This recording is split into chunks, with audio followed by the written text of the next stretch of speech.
આ સમઘન છે. સમઘનને 6 સપાટી હોય છે. સમઘનને 8 ખૂણા હોય છે. સમઘનને 12 કિનારી હોય છે.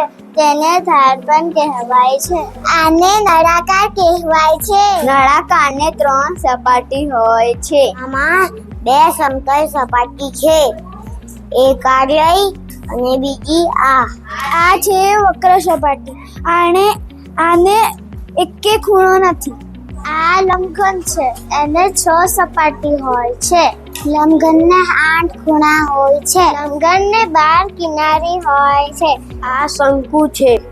શંકુને 2 સપાટી હોય છે. શંકુને 1 ખૂણો હોય છે. આ દડો છે.